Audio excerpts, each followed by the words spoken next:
5 گناہ کرنے والوں کو قربانی کا جانور بد دعائیں دیتا ہے۔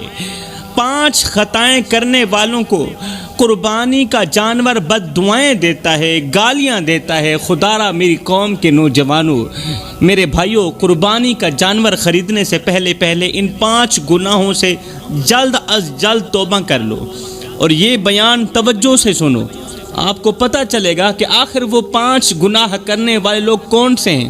کہیں آپ ان میں شامل تو نہیں؟ اگر آپ بھی ان میں شامل ہیں تو خدا را قربانی کا جانور خریدنے سے پہلے ان 5 گناہوں سے جلد از جلد توبہ کر لو۔ میرے محترم بھائیوں، آج ہم ایک ایسے راز سے پردہ اٹھانے جا رہے ہیں جو برسوں سے چھپا ہوا تھا، جسے آج تک نہ علماء نے بتایا اور نہ ہی قصائیوں نے سمجھایا۔ قربانی کا جانور صرف ذبح ہونے نہیں آتا، وہ کچھ کہنے بھی آتا ہے، کچھ سنانے بھی آتا ہے۔ وہ صرف جانور نہیں ہوتا بلکہ وہ تمہارے اعمال کا آئینہ بھی ہوتا ہے۔ وہ صرف جانور نہیں ہوتا، وہ تمہارے اعمال کا شیشہ بھی ہوتا ہے جو تمہیں دکھلانے آتا ہے۔ وہ بولتا تو نہیں مگر اس کی خاموشی خدا کا عرش ہلا دیتی ہے۔ وہ جانتا ہے کہ کون اسے اللہ کے لیے لایا ہے اور کون دنیا کے دکھلاوے کے لیے لایا ہے۔ جانور جانتا ہے، یہ جانور 5 لوگوں سے سخت نفرت کرتا ہے، 5 لوگوں کو دل سے بد دعا دیتا ہے۔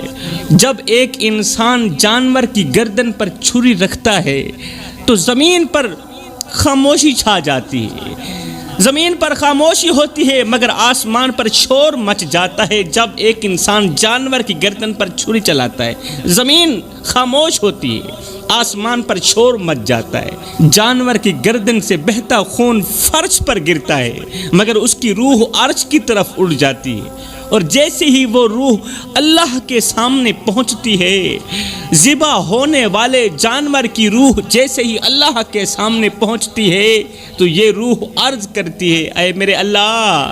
جانور کہہ رہا ہوتا ہے، اللہ کی پاک بارگاہ میں فریاد کر رہا ہوتا ہے، شکوہ کر رہا ہوتا ہے، اللہ میں تو تیرے نام پر ذبح ہونے آیا تھا، یہ تو مجھے قربانی کے نام پر خرید کر آیا تھا، لیکن جس ہاتھ نے مجھے کاٹا اس میں تیری محبت نہیں، اس میں تو دکھاوا ہی دکھاوا تھا، اس میں تیری محبت کہاں تھی؟ ان ہاتھوں میں تو دکھاوا تھا، وہ تو 5 بڑے گناہوں کی دلدل میں پھنسا ہوا تھا۔ کیا تو ایسی قربانی قبول کرے گا؟ کیا تو ان 5 لوگوں کی قربانی قبول کرے گا جو سر سے لے کر پیروں تک پلید ہیں، ناپاک ہیں، نجس ہیں، جو توبہ بھی نہیں کرتے، گناہوں کی دلدل میں پھنسے ہوئے ہیں؟ کیا تو ایسے لوگوں کی قربانی بھی قبول کرے گا؟ میرے محترم بھائیوں، جانور کا جسم تو ختم ہو جاتا ہے مگر اس کی گواہی ہمیشہ کے لیے باقی رہتی ہے۔ جانور کا جسم ذبح ہو جاتا ہے، ختم ہو جاتا ہے، کھایا جاتا ہے، دانتوں کی چکیوں میں چبایا جاتا ہے، مگر اس کی جو گواہی ہے وہ ہمیشہ کے لیے باقی رہتی ہے۔ اے میری قوم کے نوجوانوں، میرے بھائیوں، قربانی صرف جانور ذبح کرنے کا نام نہیں، یہ دراصل ایک امتحان ہے۔ یہ امتحان ہے نیتوں کا، یہ امتحان ہے ارادوں کا اور دل کی پاکیزگی کا۔ جب تم جانور کی گردن پر چھری رکھتے ہو، یہ وہ لمحہ ہوتا ہے جو صرف تمہارے ہاتھ کا نہیں، دل کا امتحان ہو رہا ہوتا ہے، دل کی پاکیزگی کا، دل کے ارادوں کا، دل کی نیتوں کا امتحان ہو رہا ہوتا ہے، اور ہم نے اس امتحان میں کامیاب بھی ہونا ہے۔ میرے محترم بھائیوں، اب بات کرتے ہیں کہ آخر وہ کون سے 5 گنہگار لوگ ہیں جن کو قربانی کا جانور بد دعائیں دیتا ہے، گالیاں دیتا ہے۔ جانور تو خاموش ہوتا ہے لیکن اس کی روح اللہ کے حضور فریاد کرتی ہے۔ جانور کی روح اللہ کے حضور فریاد کرتی ہے، روتی ہے، تڑپتی ہے، شکوے پیش کرتی ہے، شکایتیں کرتی ہے۔ جب کوئی انسان اپنی نیت خراب رکھ کر قربانی کرتا ہے نا، اللہ اکبر، تو اس کی روح اللہ کے حضور فریاد کرتی ہے۔ اب غور سے سننا کہ آخر وہ کون سے 5 بد نصیب لوگ ہیں، وہ کون سے لوگ ہیں جن کو قربانی کا جانور بد دعائیں دیتا ہے۔ فرمایا نمبر 1، تکبر کرنے والا۔ تکبر کرنے والے شخص کی قربانی قبول نہیں ہوتی تب تک جب تک یہ شخص پکی توبہ نہیں کر لیتا۔ تکبر کرنے والے شخص کو قربانی کا جانور بد دعائیں دیتا ہے، گالیاں دیتا ہے، تب تک جب تک یہ شخص توبہ نہیں کر لیتا۔ یہ وہ شخص ہوتا ہے جو ہر وقت میں کی رٹ لگائے رکھتا ہے۔ میں کرنے والا شخص جانور ذبح کرتا ہے نا، تو وہ جانور اللہ سے کہتا ہے، یا اللہ یہ بندہ مجھے تیرے لیے نہیں لوگوں کو دکھانے کے لیے لایا تھا، اسے ثواب سے محروم رکھنا، اسے میری قربانی کا ثواب مت دینا، کیونکہ یہ تیرے لیے مجھے نہیں خرید کر لایا تھا، یہ تو لوگوں کے لیے خرید کر لایا تھا۔ اس کی نیت صاف نہیں، اور جس کی نیت صاف نہیں اس کے اعمال قبول کیسے ہو سکتے ہیں؟ جس کی نیت ہی سرے سے صاف نہیں۔ جوانوں، ہر ایک گناہ کرنا میرا اللہ معاف کر دے گا، مگر کبھی بھی میں مت کرنا، تکبر مت کرنا۔ یہ وہ بیماری ہے جو دل کو سیاہ کر دیتی ہے، عبادتوں کو جلا دیتی ہے، اور انسان کو اللہ کی نظر میں ذلیل کر دیتی ہے۔ یہ وہ دلدل ہے جس میں آج کا ہر ایک انسان گردن تک دھنس چکا ہے۔ کیوں دھنس چکا ہے؟ اس لیے کہ اسے اپنا لباس دکھانا ہے، اپنی گاڑی دکھانی ہے، اپنا گھر دکھانا ہے، اپنی قربانی دکھانی ہے۔ سب کچھ دنیا کو دکھا دیا، جتنا کچھ تھا سب کچھ دنیا کو دکھا دیا، اللہ کو دکھانے کے لیے کچھ بھی نہیں بچا۔ میرے محترم بھائیوں، جو انسان تکبر کرتا ہے نا، وہ دراصل رب سے مقابلہ کر رہا ہوتا ہے، کیونکہ تکبر تو صرف اللہ کو ہی زیب دیتا ہے، بندے کو زیب نہیں دیتا۔ یہاں پر میں تمہیں ایک عبرتناک واقعہ سنانا لازم سمجھوں گا، ضروری سمجھوں گا۔ اگر آپ لوگ یہ عبرتناک واقعہ ایک بار سن لیتے ہو نا، تو تکبر جڑ سے ختم کر دو گے انشاءاللہ، آج ہی توبہ کرو گے۔ جوانوں، رات کی تاریکی میں ایک جنازہ قبرستان کی طرف بڑھ رہا تھا، مگر حیرت کی بات یہ تھی کہ جنازے کے پیچھے صرف 3 لوگ تھے۔ رات کا وقت تھا، رات کی تاریکی تھی، ایک جنازہ قبرستان کی طرف جا رہا تھا، مگر حیرت کی بات یہ تھی کہ جنازے کے پیچھے صرف 3 لوگ تھے۔ کسی میت کے پیچھے ہزاروں لوگ ہوتے ہیں، کسی میت کے پیچھے لاکھوں لوگ ہوتے ہیں، اور کوئی میت 4 کندھا دینے والوں کے لیے بھی ترستی رہتی ہے۔ وہ شخص جو زندگی بھر اپنی بڑائی کے جھنڈے گاڑتا رہا، جس کی گاڑی آتی تھی تو راستے خود بخود صاف ہو جایا کرتے تھے، آج اس کی میت کے لیے کوئی راستہ بنانے والا نہ تھا، نہ رش تھا، نہ ہجوم تھا، نہ کسی کی آنکھیں نم تھیں، نہ کسی کی زبان پر نام تھا۔ ساری زندگی وہ لوگوں کو لباس سے تولتا رہا، مگر آج کفن ایک جیسا، مٹی ایک جیسی لمبی گاڑی دروازے پر ہی کھڑی رہی۔ آج نمبردار کا جنازہ تو جا رہا ہے، مگر جنازہ پڑھنے والا کوئی نہیں، 3 لوگوں کے سوا چوتھا بندہ نہیں۔ وہ شخص جس نے زندگی بھر لوگوں کو حقیر جانا، اپنی دولت، شہرت اور قربانیوں پر فخر کرتا رہا، آج اپنی ہی لاش کے لیے کندھا دینے والوں کے لیے ترس رہا تھا۔ آج مٹی اس کے اوپر تھوک رہی تھی، کفن گیلا ہو رہا تھا، زمین سخت ہو گئی تھی، اور جب قبر میں رکھا گیا تو مٹی خود سے جدا ہونے لگی۔ اب آگے کی کہانی سنیے۔ چند لوگ قبرستان میں کھڑے اس امیر شخص کی تدفین کر رہے تھے، اتنے میں ایک فقیر اللہ والے کا وہاں سے گزر ہوا۔ اللہ والا وہاں سے گزرا، اللہ والے نے جب مرنے والے کا چہرہ دیکھا تو کہنے لگا، یہ وہی ہے نا جو کل تک کہتا تھا کہ میرے بغیر دنیا کا نظام نہیں چلے گا، جو کل تک کہتا تھا کہ میرے بغیر دنیا کا نظام رک جائے گا، نہیں چلے گا۔ پھر فقیر آگے بڑھا، قبر کے کنارے کھڑے ہو کر آہستہ بولا، او مرنے والے، سب کچھ کر لیا تو نے، دولت جمع کی، محل بنائے، عزت خریدی، مگر افسوس ایک چیز نہ خرید سکا، اور وہ چیز تھی عاجزی، اور یہی وہ چیز تھی جو تیرا رب مانگتا تھا۔ انسان کے پاس عبادت ہے، عبادتوں کے انبار ہیں، نیکیوں کے انبار ہیں، اگر اس کے اندر عاجزی نہیں ہے تو اس کے پاس کچھ بھی نہیں ہے۔ پھر آگے کیا ہوا؟ یہ فقیر سب لوگوں کو مخاطب کر کے کہنے لگا، لوگو، میں بھی اس امیر کے دروازے پر گیا تھا، میرے بچے بھوک سے بلک رہے تھے، اور اس کے محل کے کتے بھی دودھ پی رہے تھے، میں نے صرف اتنا کہا تھا کہ اللہ کے نام پر مجھے کچھ دے دو، میرے بچے 3 دن کے بھوکے ہیں، مجھے کچھ دے دو۔ اس نے مجھے بجائے میری خدمت کرنے کے مجھے دھکے دے کر گھر سے باہر نکال دیا۔ آج دیکھو اس کے غرور کی سزا اسے کیسے مل رہی ہے۔ جنازہ پڑھنے والا کوئی نہیں ہے، آج دیکھو اس کے غرور کی سزا اسے مل چکی ہے۔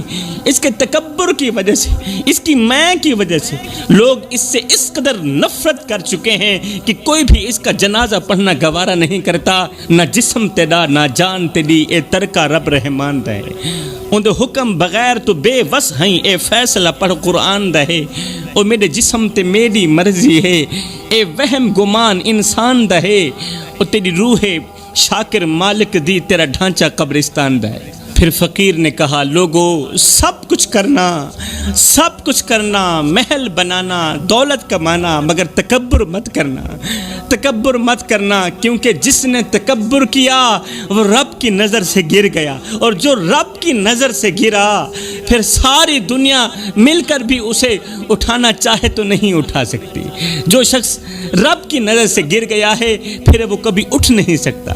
تو فرمایا تکبر کرنے والے شخص کی قربانی بھی قبول نہیں ہوتی تب تک جب تک وہ شخص توبہ نہیں کر لیتا، اور ایسے شخص کو قربانی کا جانور بد دعائیں دیتا ہے، گالیاں دیتا ہے۔ اب بات کرتے ہیں دوسرے شخص جس کو قربانی کا جانور بد دعائیں دیتا ہے، گالیاں دیتا ہے، اور فرشتے ایسے شخص پر افسوس کرتے ہیں، یہ وہ شخص ہے جو دوسروں کا دل دکھاتا ہے۔ جوانو، کسی کا دل دکھانے والے شخص کی قربانی قبول نہیں ہوتی۔ جو شخص کسی کا دل دکھاتا ہے نا، بار بار دلوں پر ہی وار کرتا ہے نا، جب یہ شخص قربانی کے لیے جانور خریدتا ہے، اللہ کے نام پر قربان کرنے کے لیے جانور خریدتا ہے، تو یہ جانور اسے بد دعائیں دیتا ہے، اسے گالیاں دیتا ہے، اور اللہ کے حضور فریادیں پیش کرتا ہے کہ یا اللہ، یہ مجھے کس نیت سے لے کے آیا تھا، اور اس کا اندر تو سارا کا سارا ناپاک ہے، اس کا اندر تو سارا کا سارا گندا ہوا پڑا ہے۔ یہ وہ شخص ہے جو دوسروں کا دل دکھاتا ہے، جو دوسروں کے دلوں پر وار کرتا ہے، جس کی زبان دوسروں کو کاٹتی ہے، لہجہ ایسا کہ سننے والا رو دے، عمل ایسے کہ سامنے والا ٹوٹ جائے۔ وہ شخص جس نے ہر ایک رشتے کو الفاظوں سے زخمی کیا، زبان سے زخمی کیا، وہ جب جانور کی گردن پر چھری چلاتا ہے تو جانور آسمان کی طرف دیکھ کر کہتا ہے یا اللہ، یہ وہی ہے جس نے کئی دلوں کو ذبح کیا، یہ وہی ہے جس نے کئی دلوں کو توڑا۔ جوانو، کتنے لوگ ہیں جو بے قصور لوگوں کا دل دکھا کر کہتے ہیں میں نے کون سا قتل کر دیا ہے، لوگوں کا دل دکھاتے ہیں، جینا حرام کرتے ہیں، پھر بعد میں کہتے ہیں کہ ہم نے کون سا قتل کر دیا ہے، صرف بات ہی تو کی ہے نا، صرف ایک جملہ ہی تو بولا ہے نا، کون سا آگے والا مر گیا ہے۔ انہیں یہ معلوم نہیں ہے کہ جب دل زخمی ہو جائے نا تو لفظ بھی قاتل بن جاتے ہیں۔ ایک جملہ کسی کو رات بھر رلا سکتا ہے، ایک نظر کسی کو پوری زندگی کا درد دے سکتی ہے۔ جو شخص یہ سمجھتا ہے کہ زبان سے نکلی بات صرف ہوا میں گم ہو جاتی ہے، وہ نہیں جانتا کہ آسمان پر ہر لفظ محفوظ بھی ہو رہا ہے، اور اللہ کا ترازو انصاف بھی تولتا ہے۔ اللہ کے خزانے میں دیر ہے، اندھیر نہیں ہے، اور وہ دن دور نہیں جب کسی کو رلانے والے روتے نظر آئیں گے، کسی کو ستانے والے ستائے ہوئے نظر آئیں گے۔ کتنے نادان لوگ ہیں جو زخموں پر نمک چھڑکنے کے بعد بھی کہتے ہیں میں نے کیا ہے کیا ہے، صرف بات ہی تو کی ہے نا۔ انہیں یہ احساس نہیں ہوتا کہ ان کے لفظوں کا لہجہ کیسا تھا۔ بعض لفظ تیر سے بھی زیادہ تیز ہوتے ہیں، اور بعض جملے ایسے ہوتے ہیں جو انسان کو باہر سے نہیں اندر سے ہی مارتے رہتے ہیں، اور پھر انسان کو اندر سے کھوکھلا کر دیتے ہیں۔ پھر یہ کھوکھلا پن انسان کو ہمیشہ کے لیے ختم کر دیتا ہے۔ یاد رکھو میرے بھائیو، قیامت کے دن سب سے زیادہ حساب ان لفظوں کا ہوگا جنہوں نے دلوں کو زخمی کیا اور آنکھوں سے بے آواز آنسو بہائے، بے وجہ آنسو بہائے، بے قصور آنسو بہائے۔ جوانو، کسی کے بے آواز آنسوں سے ڈرو، کیونکہ چیخ کر رونے والا صرف تکلیف میں ہوتا ہے۔ جو چیختا ہے نا وہ تو صرف تکلیف میں ہوتا ہے، مگر خاموشی سے رونے والا، خاموشی سے رونے والا اللہ کے دربار میں اپنے دکھڑے پیش کر رہا ہوتا ہے اور کہہ رہا ہوتا ہے اللہ میں کمزور ہوں، یہ طاقتور ہے، میں کچھ نہیں کر سکتا، میں اپنے معاملات تیرے حوالے کرتا ہوں، اب تو جان، میرے دل کا قاتل جانے۔ اور جب دل کی فریاد عرش تک پہنچتی ہے نا تو زمین والوں کی خوشیاں چھین لی جاتی ہیں، پھر دل توڑنے والے برباد ہوتے دکھائی دیتے ہیں۔ جو دوست تمہاری خاموشی نہ سمجھے، تمہارے آنسو نہ دیکھے، تمہاری بات میں چھپا درد نہ سن سکے، نہ سمجھ سکے، وہ تمہارا نام لے سکتا ہے مگر تمہارا دوست نہیں ہو سکتا۔ وہ تمہارا نام لے سکتا ہے، دعوے کر سکتا ہے، مگر وہ تمہارا اپنا نہیں ہو سکتا، کیونکہ جو اپنے ہوتے ہیں وہ رونے نہیں دیتے۔ ارے یہ کیسی دوستی ہے جہاں ایک دوست ساری رات روتا رہا، تکیے بھیگ گئے، آنکھیں سوج گئی، اور دوست اتنا بھی نہ پوچھ سکا کہ تم ٹھیک بھی ہو یا نہیں ہو۔ نہیں بھائی، یہ دوست نہیں، یہ وقت گزاری ہے۔ یہ دوستی کہاں ہے؟ زندگی بھی عجیب کھیل کھیلتی ہے۔ جن کے لیے راتیں رو کر گزاریں وہ دن نکلتے ہی بھول گئے، جنہیں ٹوٹ کر چاہا وہ ہمیں چھوڑ کر ایسے چلے گئے جیسے ہم کبھی تھے ہی نہیں۔ ہم نے جنہیں دعاؤں میں مانگا، جنہیں سجدوں میں مانگا، وہ ہمیں بد دعائیں دے کر آگے چلے گئے۔ جوانوں، کسی کو ایک پل کی خوشی دے کر ہمیشہ کے لیے رلانا یہ ایسا ہے جیسا کسی کو جنت کا خواب دکھا کر جہنم میں دھکیل دینا۔ یہ وہ ظلم ہے جو لفظوں میں نہیں بلکہ دعاؤں کی خاموشی میں بد دعا بن کر پلٹتا ہے۔ جو پل بھر کے وعدے کرتے ہیں اور عمر بھر کے زخم دے جاتے ہیں، وہ صرف دھوکہ نہیں دیتے بلکہ وہ کسی کی پوری زندگی ہڑپ بھی کر جاتے ہیں، وہ کسی کی پوری زندگی تباہ بھی کر جاتے ہیں۔ تو فرمایا کسی کا دل دکھانے والے شخص کی قربانی بھی قبول نہیں ہوتی، اور ہاں جس کا دل توڑا تھا اس سے جیتے جی معافی نہ مانگ لے تب تک اس کی قربانی قبول نہیں ہوگی، کیونکہ دل اللہ کا مسکن ہے، اور جو اللہ کے مسکن کو توڑ دے اس کی عبادت عرش تک نہیں جاتی، وہ فرش پر ہی رل جاتی۔ اور فرمایا تیسرا گناہ جو کسی بھی عبادت کو قبول نہیں ہونے دیتا وہ ہے ماں باپ کو دکھ دینا۔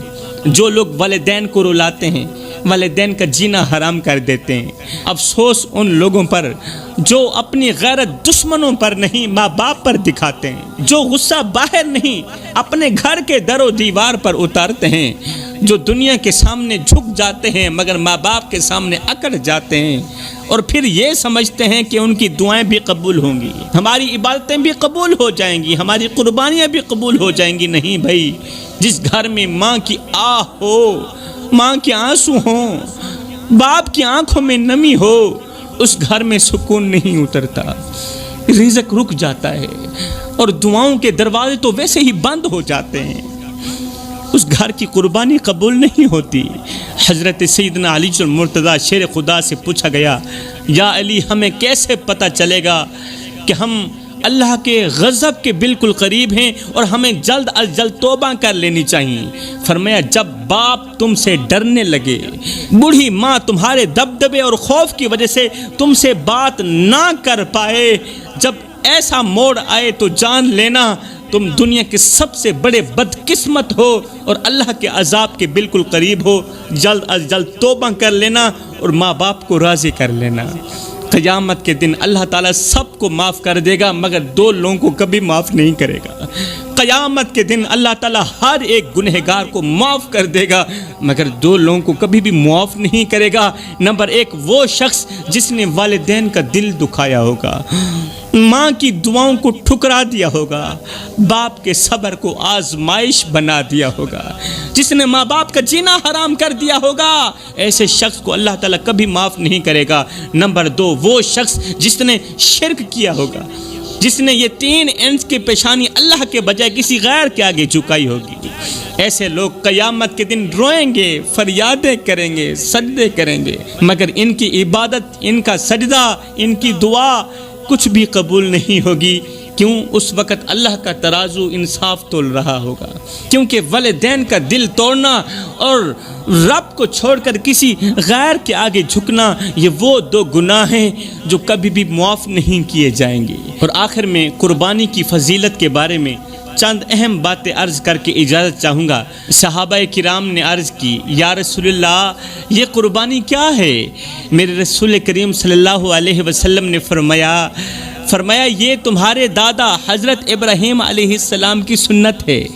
قربانی صرف جانور کاٹنے کا نام نہیں، جانور کے ذبح ہونے کا نام نہیں، یہ ایک نیت بھی ہے۔ قربانی ایک نیت ہے، قربانی ایک جذبہ ہے، ایک اعلان ہے کہ ہم اللہ کے حکم کے آگے اپنی خواہشات، اپنی چاہتیں اور اپنا سب کچھ قربان کرنے کے لیے بالکل تیار ہیں۔